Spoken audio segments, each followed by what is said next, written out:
Hi guys, so this is it. Our last 3 chapters of Wonder, and they're not too long, they're all pretty short. So this is sad. I'm sad that we're ending it, and I'm sad that we can't all watch the movie together. I will post some YouTube links from the movie after you answer some questions on our last 3 chapters. I hope you guys like this book as much as I did. I love this book. I could read it over and over again, and I think you'll like the movie even better. Okay, so we are on page 305. This chapter is called Floating. People started applauding before Mr. Tushman's words actually registered in my brain. So if you remember from the day before, Mr. Tushman just called up Augie. He won an award for rising up the most hearts, so for being the kindest and making people feel good. I heard Maya, who was next to me, give me a little happy scream when she heard my name, and Miles, who was on the other side of me, patted my back.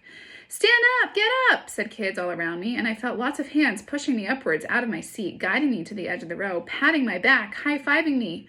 "Way to go, Augie! Nice going, Augie!" I even started hearing my name being chanted. Augie, Augie, Augie. I looked back and I saw Jack leading the first chant in the air, smiling and signaling for me to keep going, and Amos shouting through his hands, "Woohoo!" Then I saw Summer smiling as I walked past her row, and when she saw me look at her, she gave me a little secret thumbs up and mouthed the silent, "Cool beans." I laughed and I shook my head like I couldn't believe it. I really couldn't believe it. I think I was smiling. Maybe I was beaming. I don't know. As I walked up the aisle towards the stage, all I saw was a blur of happy, bright faces looking at me and hands clapping for me. And I heard people yelling things out at me. "You deserve it, Augie," or "Good for you, Augie." I saw all my teachers in the aisle seats, Mr. Brown, Miss Petosa, Mr. Roach, Miss Antonavi, Nurse Molly, and all the others. And they were cheering for me and woohooing and whistling. I felt like I was floating. It was so weird, like the sun was shining full force on my face and the wind was blowing. As I got closer to the stage, I saw Miss Rubin waving at me in the front row. And then next to her was Miss G, who was crying hysterically, a happy crying, smiling and clapping the whole time. And as I walked up the steps to the stage, the most amazing thing happened. Everyone started standing up, not just the front rows, but the whole audience suddenly got up to their feet, whooping, hauling, clapping like crazy. It was a standing ovation. For me. I walked across the stage to Mr. Tushman, who shook my hand with both of his hands and whispered in my ear, "Well done, Augie." Then he placed the gold medal over my head, just like they do in the Olympics, and they had me turn to face the audience. It felt like I was watching myself in a movie, almost like I was someone else. It was like the last scene in Star Wars, Episode 4, A New Hope, when Luke Skywalker, Han Solo, and Chewbacca are being applauded for destroying the Death Star. I could almost hear the Star Wars theme song playing in my head as I stood up on the stage. I wasn't even sure why I was getting this medal, really. No, that's not true. I knew why. It's like people you see sometimes, and you can't imagine what it would be like to be that person, whether it's somebody in a wheelchair or somebody who can't talk. Only I know that I'm that person to other people, maybe to every single person in that whole auditorium. To me, though, I'm just me. I'm an ordinary kid. But hey, if they want to give me a medal for being me, that's okay, I'll take it. I didn't destroy a Death Star or anything like that, but I did just get through 5th grade. And that's not easy, even if you're not me. Next chapter is called Pictures. Afterwards, there was a reception for the 5th graders and the 6th graders under a huge white tent in the back of the school.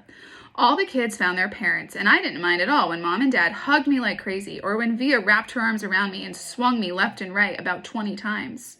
And then Papa and Tata hugged me, and Aunt Kate and Uncle Poe and Uncle Ben, everyone kind of teary-eyed and wet-cheeked. But Miranda was the funniest. She was crying more than anyone and squeezed me so tight that Via had to practically pry her off me, which made them both laugh. Everyone started taking pictures of me and pulling out their flips. So you guys don't know this, but before iPhones, there was something called flip phones where you had to like flip it open.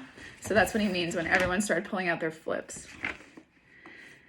Where were we? Flash, flash, click, click, smiling away as Jack's parents and Summer's mom started clicking. Then Reed and Maya came over. Flash, flash, click, click. And then Charlotte came over and asked if she could take a picture with us. And we were like, sure, of course. And then Charlotte's parents were snapping away at our little group along with everyone else's parents. And the next thing I knew, the 2 Maxes had come over, and Henry and Miles and Savannah, and then Amos came over, and then Jimena. And we were like this big, tight huddle as parents clicked away like we were on a red carpet somewhere. Luca, Isaiah, Nino, Pablo, Tristan, Ellie. I lost track of who else came over. Everybody, practically. All I knew for sure is that we were all laughing and squeezing in tight against each other, and no one seemed to care if it was my face that was next to theirs or not. In fact, I don't mean to brag, but it kind of felt like everyone wanted to get closer to me. The last chapter, the walk home. We walked to our house for cake and ice cream after the reception. Jack and his parents and his little brother, Jamie, Summer and her mother, Uncle Poe and Aunt Kate and Uncle Ben, Tata and Papa, Justin and Via, Miranda, Mom and Dad. It was one of those great June days when the sky is completely blue and the sun is shining, but it isn't so hot that you wish you were on the beach instead. It was just the perfect day. Everyone was happy. I still felt like I was floating, the Star Wars hero music in my head. I walked with Summer and Jack, and we just couldn't stop cracking up. Everything made us laugh. We were in that giggly kind of mood where all someone has to do is look at you and you start laughing. I heard Dad's voice up ahead and I looked up. He was telling everyone a funny story as they walked down Amsford Avenue.